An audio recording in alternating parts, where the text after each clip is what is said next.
গরম কমার কোনো সুখবর আপাতত নেই। তাপপ্রবাহের তীব্রতা থাকবে আরও কয়েকদিন, এমনটাই জানিয়েছে আবহাওয়া অফিস। টানা রোদের শাসনে অতিষ্ঠ সাধারণ মানুষ। ঘরে বাইরে স্বস্তি নেই। ঢাকা সহ দেশের বেশিরভাগ অঞ্চলে এখনও তাপপ্রবাহ চলছে। প্রচণ্ড গরমে সাধারণ মানুষের হাঁসফাঁস অবস্থা। জনজীবন বিপর্যস্ত হয়ে পড়েছে। আগামীকাল পর্যন্ত আবহাওয়া অধিদপ্তরের হিট অ্যালার্ট জারি রয়েছে।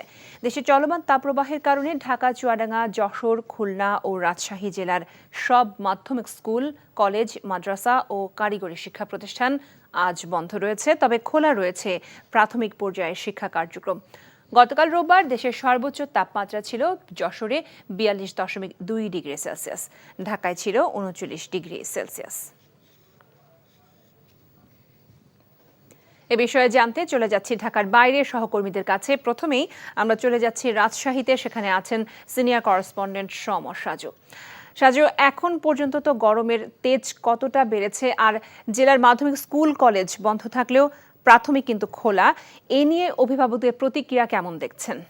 বিকাশে কম খরচে ক্যাশ আউটের লিমিট বেড়ে 50,000, প্রিয় এজেন্টও 2টা। লোপা, রাজশাহীতে এখন যে সকাল 10টায়, সকাল 10টায় তাপমাত্রা 36 ডিগ্রি সেলসিয়াস অতিক্রম করেছে। কিছুক্ষণ আগে আমি আবহাওয়া বিশেষজ্ঞের কথা বলেছি।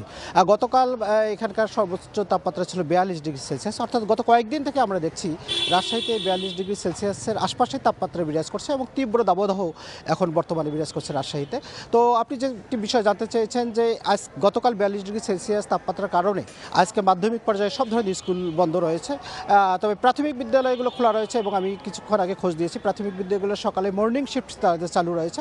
তো অভিভাবকরা বলছে যে মর্নিং শিফট চালু হলে কোনো সমস্যা নেই, যেহেতু সকাল 10টা পর্যন্ত আবহাওয়া মোটামুটি সহনীয় পর্যায়ে থাকে। তাদের দাবি যে মর্নিং শিফটগুলোর জন্য সকাল 10টার মধ্যে শেষ করা হয়। এবং তারা আরও একটি দাবি জানিয়েছে মাধ্যমিক স্কুলের অভিভাবকরা, বিশেষ করে তারা বলেছে যে মাধ্যমিক পর্যায়ের স্কুলগুলো যদি খোলা হয় আবারও, তো সেগুলোর জন্য মর্নিং শিফটে সকাল 7টা থেকে 10টার মধ্যে যেন স্কুলগুলো তাদের কার্যক্রম এভাবেই পরিচালনা করে।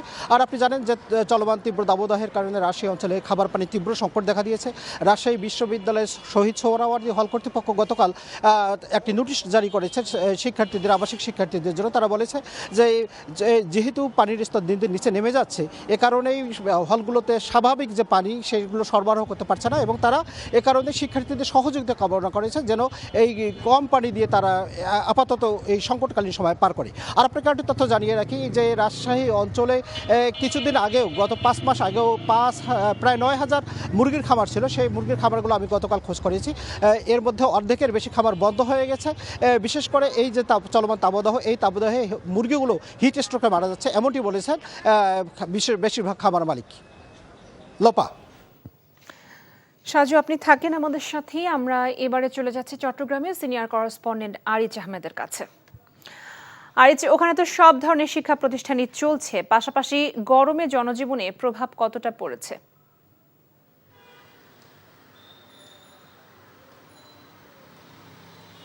লোপা, চট্টগ্রামে আসলে কোনোভাবে কমছে না গরমের তেজ।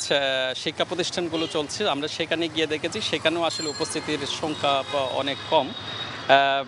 এছাড়া চট্টগ্রামের বেশিরভাগ অঞ্চলে এখনও তাপপ্রবাহ চলছেই। প্রচণ্ড গরমে সাধারণ মানুষ হাঁসফাঁস করছেন, জীবন বিপর্যস্ত হয়ে পড়েছে।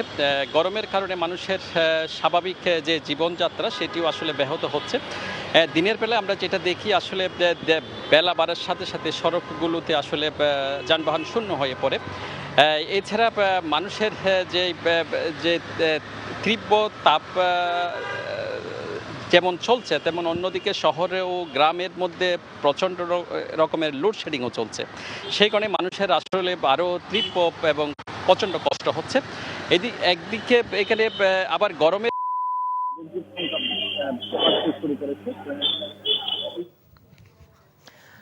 চট্টগ্রাম এবং রাজশাহী থেকে আমরা জানছিলাম তাপপ্রবাহের খবর।